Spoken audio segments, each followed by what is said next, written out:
Vamos lá então?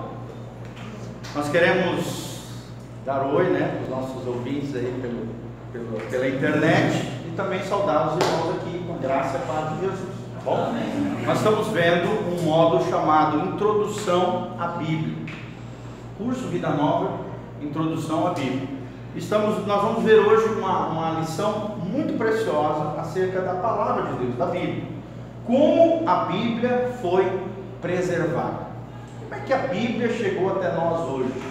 Como é que ela foi guardada, preservada pelo poder de Deus? Como é que a gente tem os livros que nós temos hoje nas nossas mãos?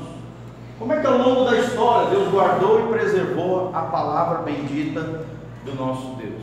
Será que nós podemos confiar nela, Quais são as garantias de que nós temos realmente a palavra de Deus nas nossas mãos? É isso que nós vamos ver hoje nessa lição preciosa, intitulada Como a Bíblia foi preservada. Amém? Vamos usar como texto base o texto que nós mais lemos nesse curso, que é, abre aí comigo, 2 Timóteo 3,16. 2 Timóteo 3,16. 2 Timóteo 3,16. Procura lá, rapidinho, todo mundo.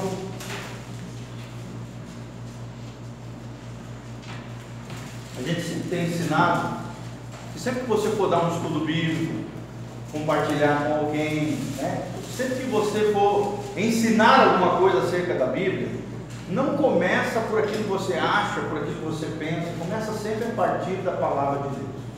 Todo sermão, toda pregação, todo estudo bíblico, todo bate-papo espiritual que você fizer, comece a partir das Escrituras, comece a partir da palavra de Deus, porque daí você vai estar seguro dentro daquilo que você está falando, tá bom?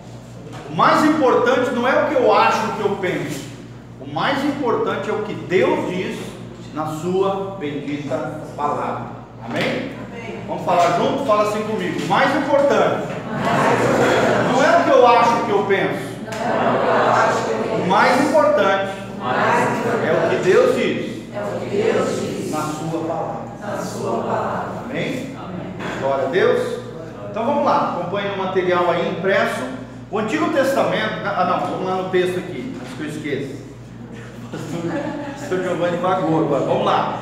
Toda a Escritura é inspirada por Deus e útil para o ensino, para a repreensão, para a correção e para a educação na justiça, a fim de que o homem de Deus, ou a mulher de Deus também, seja perfeito e perfeitamente habilitado para toda boa. Quem quer ser usado por Deus aí? Levanta a mão. Glória a Deus. Então, se você quer ser usado por Deus poderosamente, você precisa estar cheio da palavra de Deus. Olha que tremendo, a palavra de Deus, não somente porções dela, mas toda ela, diz a Bíblia aqui, toda a Escritura foi inspirada por Deus. São mais de 40 autores diferentes, num período aproximadamente entre 1400 a 1500 anos de história. Escreveram 66 livros, 39 no Antigo Testamento, 27 no Novo Testamento. Fala comigo, 66, 39 no AT e 27 no NT. AT, Antigo Testamento, NT, Novo Testamento, tá bom? Então a gente vai repetir isso várias vezes, a gente fez isso várias vezes em várias aulas, que daí a galera vai memorizando isso. 66 livros no total, 39 no Antigo Testamento, 27 no Novo Testamento, tá bom? Então vamos lá. E a Bíblia faz o quê? Além dela ser inspirada por Deus, ela nos ensina, ela nos repreende, ela nos corrige e ela nos educa. Olha que tremendo, gente. Educação para justiça. Você quer ser uma pessoa polida, graciosa, educada, prudente, sábia? Você precisa ter dentro de você o quê? A palavra de Deus. A palavra de Deus nos educa. A palavra de Deus nos corrige. A palavra de Deus nos ensina. A palavra de Deus nos repreende. A fim de quê? Qual é o objetivo? O porquê que Deus faz isso? Nos repreende, nos corrige, nos ensina.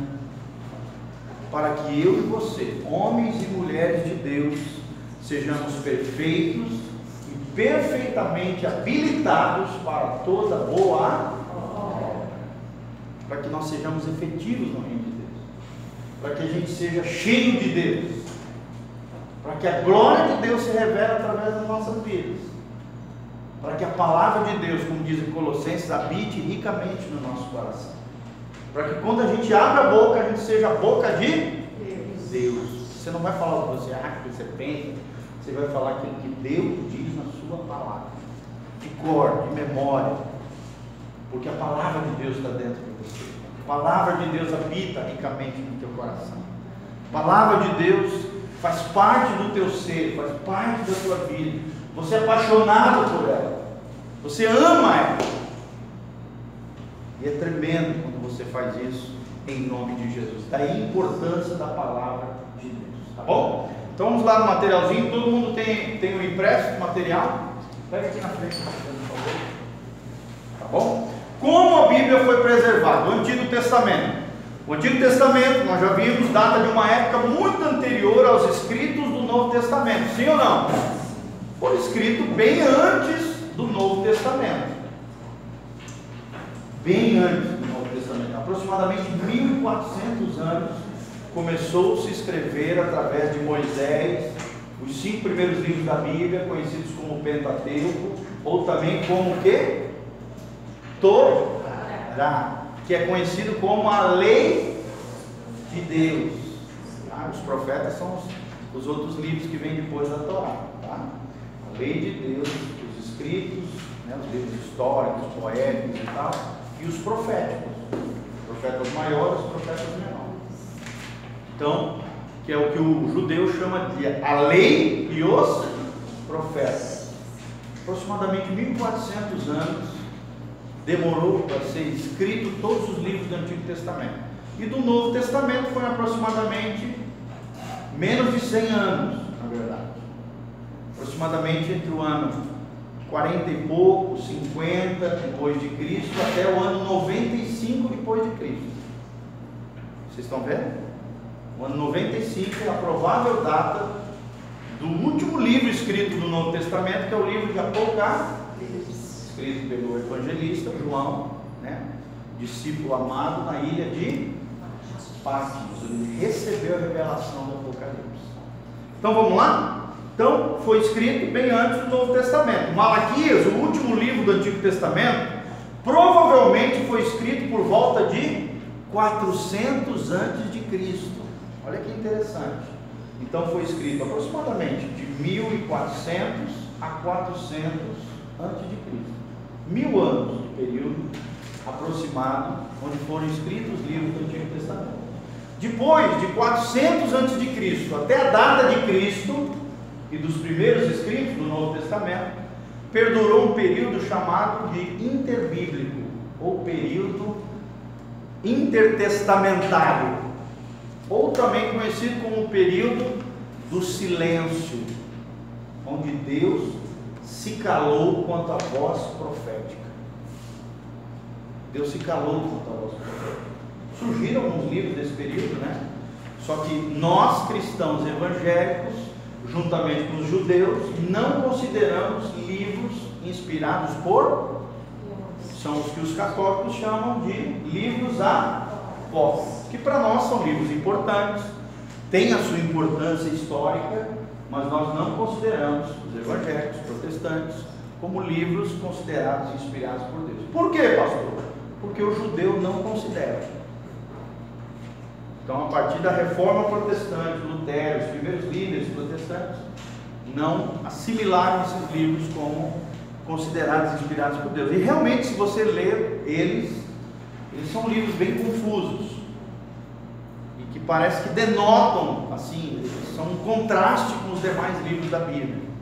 Eles não são harmônicos com os demais livros da Bíblia. As histórias assim bem esquisitonas. Tá? Mas tem ali passagens extremamente importantes quanto a fatos históricos que aconteceram com os judeus nesse período chamado intertestamentário, ou período do silêncio, ou período entre o Antigo Testamento e o Novo Testamento. Período que durou quantos anos, gente?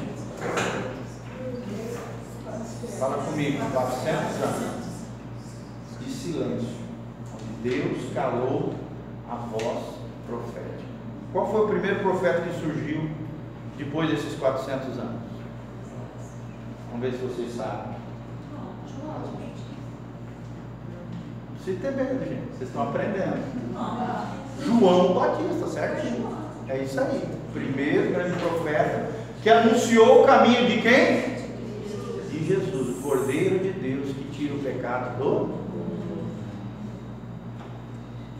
Então é tremendo isso, exatamente. João inaugurou a primeira voz profética neotestamentária do Novo Testamento, preparando o caminho para nosso Senhor Jesus Cristo. Tá bom? Vamos lá então, continuando. Até recentemente não tínhamos muita informação para o estudo dos textos hebraicos originais.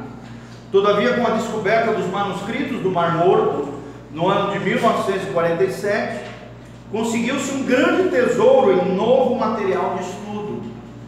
Que material é esse, gente? Se achou uma região ali do Mar Morto, em Israel, aquela região palestínica, rolos de textos antigos.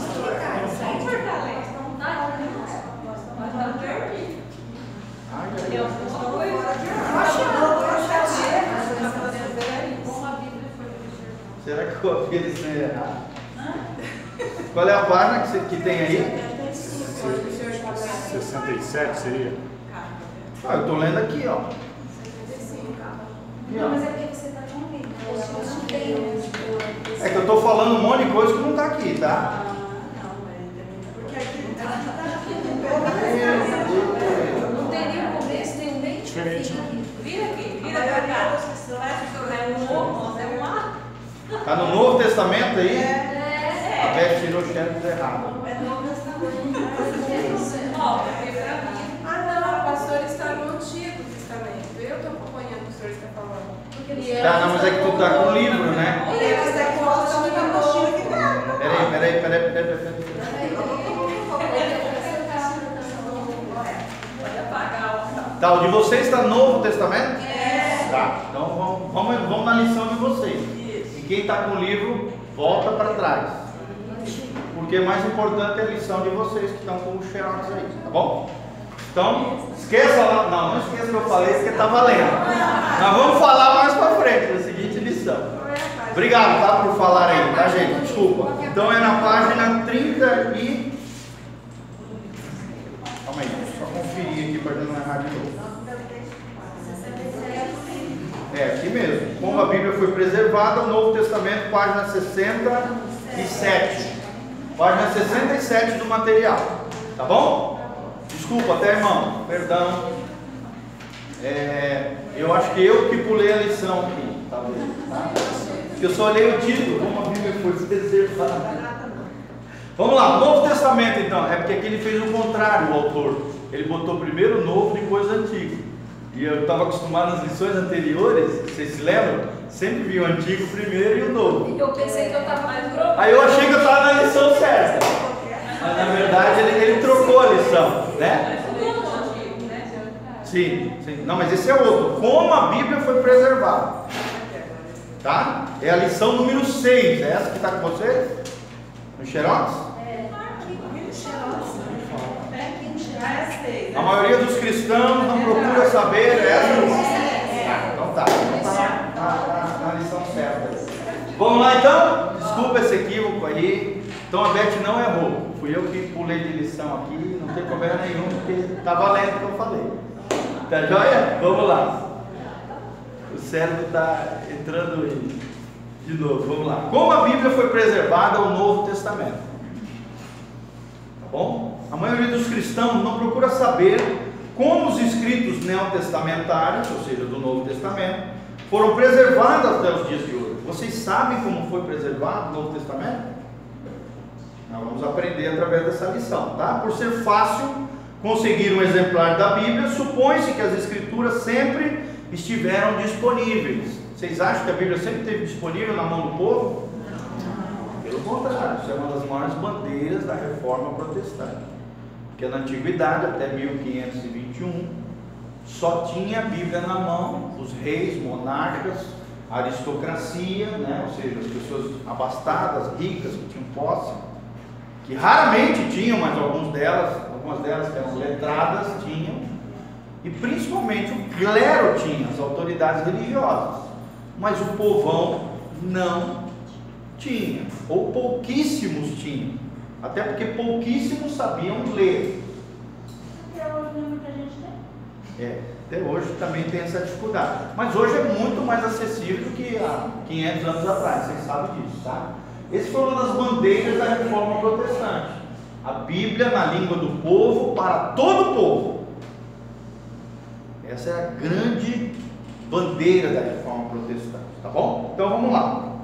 Como todas as outras bênçãos que recebemos, essa também não deve ser menosprezada. Homens e mulheres morreram para que a Bíblia pudesse ser preservada, traduzida e publicada. Preste atenção, pessoas morreram para que você tivesse o livro que você tem nas suas mãos. Olha que coisa tremenda isso. Deram a sua vida, foram queimadas vivas, foram esquartejadas, famílias assoladas, pessoas presas, para que você tivesse a preciosidade que você tem hoje na sua mão. E ainda existe isso hoje no mundo. Por exemplo, se você for na China, em alguns países árabes, muçulmanos, é proibido Bíblia, é proibido evangelizar, é proibido ter a palavra de Deus no idioma local. E a pessoa é presa até hoje por causa disso. Alguns são até mortos, como por exemplo na Coreia do Norte, esquartejados, mortos de fome, lançados em cadeias terríveis, em condição mínimas de salubridade. Então nós temos que entender que pessoas morreram para que eu e você tivéssemos a palavra bendita de Deus na nossa mão, tá bom? Mesmo em nossos dias, em alguns países, como eu falei, exemplares da palavra de Deus ainda são escassos. Podemos dividir a história da preservação do Novo Testamento em duas partes: antes e depois da invenção da imprensa. Quem foi que inventou a imprensa, gente? Foi um alemão, vou dar uma dica. Começa com G. Meninos e meninas. Vocês bombaram na prova de história, hein? Quem falou? Quem falou aí? Gutenberg. Exatamente. A imprensa foi criada por um inventor alemão, a primeira imprensa, que foi quem propagou os livros clássicos, mas principalmente a palavra de Deus. O primeiro livro impresso foi a Bíblia em alemão, a Bíblia de Lutero. Olha que coisa tremenda. Um impresso de Gutenberg, uma cidade alemãzinha lá, que agora não me lembro, foi criado a imprensa, tá? As primeiras impressoras gráficas, e ali se propagou o conhecimento como nunca antes na história da humanidade. Tanto é que dentro da história, o surgimento da imprensa é um dos grandes momentos da história. A história da humanidade, como também a criação da internet, foi modificada a partir da imprensa. E quem mais ganhou com isso foram os cristãos. Foi a palavra de Deus, a expansão do Evangelho, através de Gutenberg, da criação da imprensa. Tá bom? No século XV, 3 eventos trouxeram benefícios inestimáveis para a era moderna. Em 1492, Colombo descobriu o Novo. O que era o Novo Mundo, gente? Hein? Pode falar, não precisa ter medo. América, exatamente. América. Em 1456, Johann Gutenberg inventou a imprensa, que eu já falei. Em 1493 nasceu Martinho Lutero, né, em português, o líder da reforma protestante. Esses acontecimentos marcaram profundamente a abrangência e influência do cristianismo nos tempos modernos. Sim ou não? Foram 3 grandes marcos. Até então, a América, claro, já existiam civilizações aqui, os maias, os incas, os tupis, os guaranis, todos esses índios que já estavam aqui, os índios apalaches, yankees, né, os norte-americanos, tudo isso já existia. Os esquimós, tudo isso já existia aqui, mas foi descoberto pelo mundo ocidental, o novo mundo, as Américas. Cristóvão Colombo, que era da onde? Portugal? Da Espanha, exatamente. Muito bem, tá bom? Da Espanha. Dizem a história que os vikings, os nórdicos, já haviam estado aqui antes. Tá? Dizem a história, existem relatos históricos, comprovações de achados vikings na região do Canadá, ali dos Estados Unidos, achados de vikings ali, ou seja, já havia brancos ocidentais, né, caucasianos ali naquela região. Interessante, já existia. Existem elementos lá, relatos e elementos, objetos, utensílios vikings ali. Mas até então, as Américas para o mundo ocidental não existiam. Bom, vamos continuar aqui. A impressão da Bíblia. O primeiro livro a sair da impressora de Gutenberg foi a Bíblia. Em que idioma, gente? Latim, exatamente. Primeiro latim, depois foi para o alemão. Ainda existem exemplares dessa primeira edição.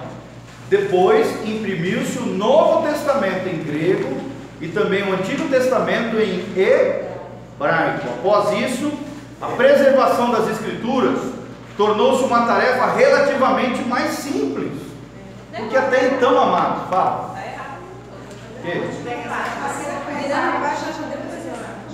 Acho que ela está grafiada errada.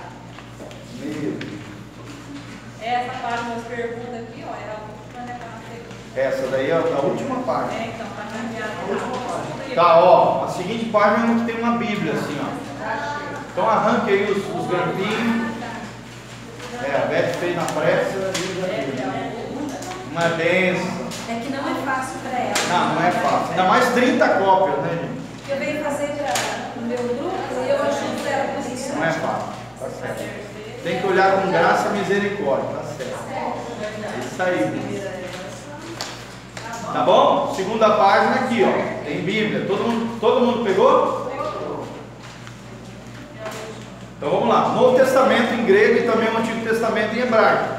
Por isso a preservação das Escrituras tornou-se uma tarefa relativamente simples, visto que era possível produzir exemplares da Bíblia aos milhares. Olha que tremendo. Aí a palavra de Deus se propagou por toda a Europa. E é interessante que os primeiros eruditos da palavra de Deus, estudiosos, nas primeiras grandes faculdades de filosofia, de teologia, eles pegavam então as obras dos originais, em grego e hebraico. Hebraico no Antigo Testamento e o grego no Novo Testamento. Como nós já aprendemos, qual era o grego do Novo Testamento? Grego koine. Fala comigo. Koine. Isso. E o Antigo Testamento foi escrito em hebraico e pequenas porções de Daniel em aramaico. Tá bom? Antigo Testamento hebraico e pequenas porções em aramaico. Aramaico era a língua oficial dos caldeus, dos mesopotâmios, dos babilônios, que foi o império predominante na época de Daniel, quando Daniel estava escrevendo a sua obra, o livro de Daniel. Bom, aramaico. É interessante para aramaico, até hoje, palavras em aramaico existem dentro do judaísmo. É interessante.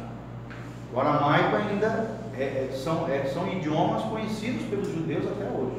Por exemplo, a criança judia, pequenininha, ela chama o seu pai de Abba. Até na nossa Bíblia, né? Nós temos um Deus e tal, o Abba.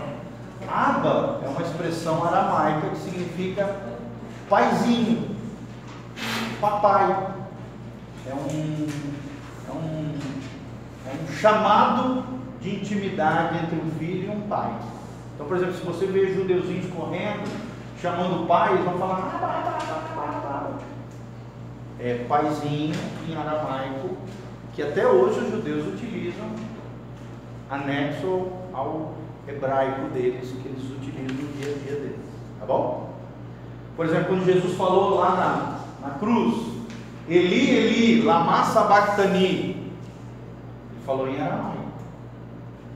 Eli, Eli, lama sabachthani. Significa Deus meu, por que me desamparaste? Jesus falou em aramaico. Olha que tremendo. Então nós precisamos entender isso, né? O Antigo Testamento, com porções em aramaico. Aramaico é um idioma que existe até hoje. Não é muito falado, mas existe. É estudado nas universidades e tal. É um idioma que ainda existe. Como o latim, né? O latim ainda existe, vocês sabem. Né? Por exemplo, quem estudou direito tem que estudar muito latim, porque várias expressões jurídicas são do latim, originais do latim. Do português mesmo. A maioria das raízes das palavras das línguas latinas, que é o francês, italiano, espanhol, português e o romeno, por incrível que pareça, 5 línguas latinas. A maioria das palavras tem raízes latinas ou raízes gregas. Bom, por exemplo, a palavra democracia é uma palavra grega. Demo, povo, cracia, governo. Tá? E assim, várias palavras que a gente utiliza no nosso dia a dia. Talvez você não saiba, mas elas são originárias, ou do latim ou do grego. Beleza? Vamos lá, só conhecimento geral aqui. Depois que Tyndale traduziu as escrituras para o inglês, estas passaram, bem ali no meio do parágrafo, lá de cima, estas passaram a ser impressas na Holanda, contrabandeadas para a Inglaterra. Por um curto período, os bispos ingleses tentaram queimar todos os exemplares, mas não obtiveram sucesso. Amém? Por quê? Porque Deus preservou a sua palavra. Nessa época que eles começaram a envenenar a Bíblia. Também, alguns reinados fizeram isso, começaram a jogar veneno, né, nas páginas da Bíblia.